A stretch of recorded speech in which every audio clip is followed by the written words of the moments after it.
And before we get to the notes, I want to spend 5 minutes just talking to you about this subject, why I'm teaching this one today to you and to our Enjoy Life Club members. And I think I want to start off by really saying that everywhere I turn, everyone's looking for leaders. In fact, I'm amazed at the pent-up demand that organizations have when they're saying, do you have a leader? I mean, I'm talking about colleges, I'm talking about seminaries. On a monthly basis across my desk come letters from seminary and college boards saying, we need a president. Do you have any suggestions? Could you give us some ideas of who maybe could lead us? There's a tremendous demand for leadership. We're right now in the midst of political conventions. The Republican convention is going to be in San Diego and in my city, and the Democratic convention is going to be here in Chicago, in your city. And there's a tremendous looking and demand for somebody to lead our country. There's just, I think, a dearth of leadership and a realization that we don't have the leaders, whether it's the political world, the church world, the college and seminary, the academic world, the business community. I just recently did a national conference for Chick-fil-A in Bermuda, and Truett Cathy, their founder, this beautiful company has been in existence now for 50 years and has had a tremendous relationship with their customers. And as I sat down with Truett Cathy, the founder, I said, how can I compliment you? He said, John, come and talk to us about leadership. He said, our managers in our stores are managers, and we want to train them how to be leaders. And weekly from churches all across America, they're saying, where can I find a pastor? There's a real need for leadership. So when I do a subject on what to look for in a leader, I think it's so appropriate in so many fields. The other day I found something humorous. It was a chain letter that had been written to churches, and looking for leaders. And here's what let me read it to you. It's, to whom it may concern. If you're not satisfied with your present pastor, mail this letter to 6 churches. List at the top of the letter, then pack up your pastor and ship him to the church at the bottom of the list.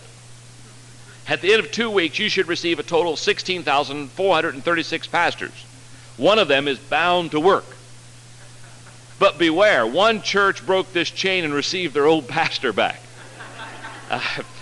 Well, I don't think that's the way you look for leaders, but I've known people about desperate enough to start chain letters to see if they could go find one. Or I read one the other day, when a church seeks a pastor, they often want the strength of an eagle, the grace of a swan, the gentleness of a dove, the friendliness of a sparrow, the eye of a hawk, the night hours of an owl.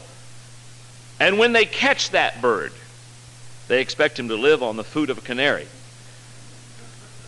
The expectation of churches looking for leaders and what they want, as I have watched congregations look for leaders, the first question they usually ask is, who's available? I learned a long time ago that's the wrong question when you look for a leader. Who's available is not the right question. I can promise you, if you look for who's available, you'll get the wrong person, because the one that's hanging around wanting the job is not probably the one you want to have that job. It's true, the old adage, that if you really want to find a successful person, look for a busy person. But they'll do the who's available, and sometimes they'll get, looking for leaders, they'll get a search committee, what I call a kind of like a church posse.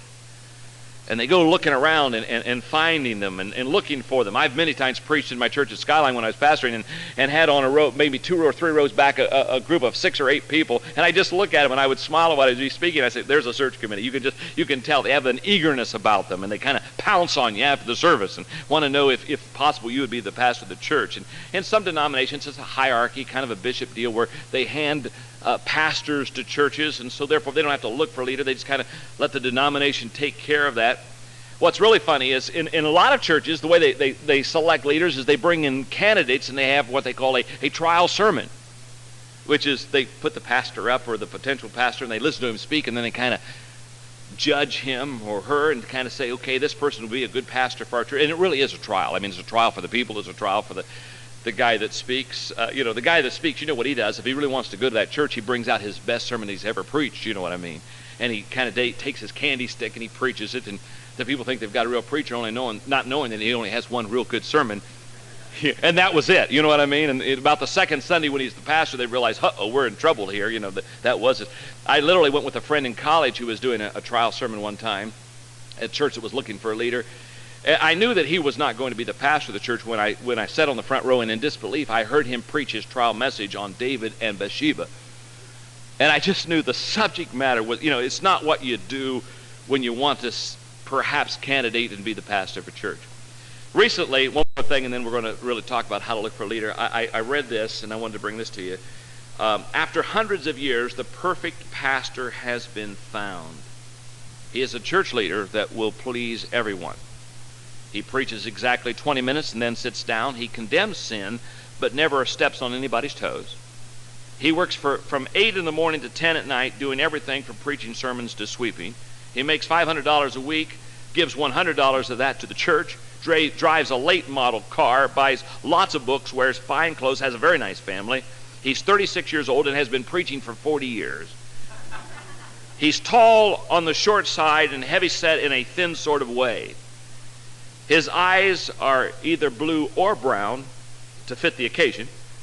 And he wears his hair parted in the middle, left side dark and straight, right side brown and wavy. He has a burning desire to work with the youth and spends all of his time with the senior citizens. He smiles all the time while keeping a straight face because he has a keen sense of humor that finds him seriously dedicated. He makes 15 calls a day on church members, spends all of his time evangelizing non-members, and is always found in his study when he is needed. Unfortunately, he burnt himself out and died at the age of 32. Well, when we look for a leader, this is not exactly what we're going to be looking for. 14 months ago, in front of my congregation, just 3 weeks before I would preach my final message, I shared with them a message on searching for a successor. I told them the story, the biblical story of Samuel coming to Jesse's house looking for the next king for Israel. And in that message, basically the underlying theme was that I wanted the congregation, as I left and as they began to search for a successor and look for a leader, I wanted them to have what I called Samuel sensitivity.